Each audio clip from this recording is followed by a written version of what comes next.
What's up, good people? Mark Holmes here, and as always, I want to say thank you all for watching, commenting, subscribing, and being part of the Joe Blue Sports Report. Without you guys, as well as you ladies, you know that this literally does not work. I hope everybody's having a great Thirsty Thursday. The weekend is almost upon us, and we're at day number 2 of the Dallas Cowboys in training camp, and oh my goodness, football is back, baby. Football is back.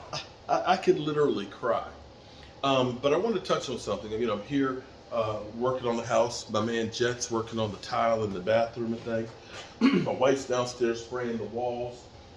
And I've got to do a little surprise job while I'm down here for a good cause and things. So I'm going to be going over there, getting stuff started, and then coming back here and doing some work and stuff. Because we've got work to do with the Dallas Cowboys. And I want to touch on something that Jerry Jones. Did Jerry Jones throw Dak Prescott under the bus and basically put him on blast? Or was he clarifying Dak Prescott? See, Jerry Jones said that Dak Prescott, we know what we have basically. I'm summarizing it. We know what we have with Dak Prescott and stuff, and one of the things we don't want to have happen is the turnovers. Now, you could take that, and this is where the talking heads will take something, out of context, and they will try and make it more than what it may be, okay? Now, I think the person who does more than just listen to ESPN or solely watches just the Dallas Cowboys will understand that there's a difference in talent. I know that a lot of people don't seem to understand that or recognize that or give credence to that. This is where it's almost comical to me, where I was sitting here listening to First Things First, and the guy was saying that the Cowboys could win the Super Bowl and Dak Prescott is not elite unless they go on to become a dynasty. I was like, what? But then they were talking about Justin Herbert then in another segment, and they said, Justin Herbert may have taken the Chargers as far as they can go. He may never go to a Super Bowl, but he's elite. What? What? You're saying that Dak Prescott, and Dak Prescott could have an incredible season, throw for 6,000 yards, and the Dallas Cowboys go to the Super Bowl and win, and you'll say he's not elite because he hasn't done it enough. But Justin Herbert, who has yet to have a playoff win and just got paid $262 million, you justify him getting paid and him being an elite quarterback. Be that as it may. Jerry Jones, depending on how you take it, some people will take it that Jerry Jones is basically saying, this is it, Dak. If you keep throwing interceptions, we're going to get rid of you. Well, believe it or not, some of the great ones have had a lot more interceptions, like Peyton Manning, Brett Favre, Troy Aikman. Those things rise and fall. You have good years and you have bad years. And for those out there, because it was actually comical when somebody actually pointed out the fact that Aaron Rodgers hurt his thumb and it affected him for a few games. Well, Dak Prescott broke his thumb, and that affected some of the games.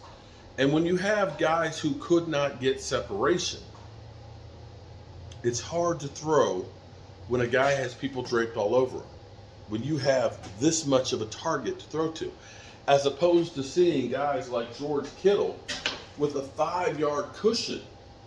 Even if they don't catch it, there's nobody within them to intercept it. And those things matter. So Jerry Jones basically saying, hey, yeah, we don't expect to see that from Dak Prescott. Basically, I think he was saying we understand the circumstances behind what happened, and taking some of the responsibility without actually saying we take the responsibility from it. Understanding that Amari Cooper and Cedric Wilson going and replacing them with Noah Brown and a crippled Michael Gallup are not things that are equal. The key here is the Cowboys need to keep Dak Prescott upright. We've got now some weapons, and I'll be the first to say, if those guys stay healthy and are performing the way they should perform, it is war on Dak. It flat out is. I know people say I don't hold them responsible, but when I look at our playoff losses where we can't run the football at all, when we've got 70 yards of rushing in the playoffs and 30 of them are Dak Prescott, your running backs aren't doing the deal. Your offensive line is not getting the holes open for those guys. Those are facts. And for those out there that talk about Dak Prescott and saying he's not elite, I believe he's had 2 games in the playoffs with more than 300 yards and 3 or more touchdown passes. To put that in perspective, a lot of y'all out there will say that Tony Romo was elite. In the playoffs, and this is not to denigrate Tony Romo, Tony Romo never had more than 2 touchdown passes in any playoff game. Dak's had 3 and he's had 4. He's had gone toe-to-toe with Aaron Rodgers as a rookie, where Aaron Rodgers makes a miracle play in the end to win. Beats Seattle Seahawks with Russell Wilson. Beats Tom Brady. Throws 4 touchdowns, another 300 yards. Those things are pretty good.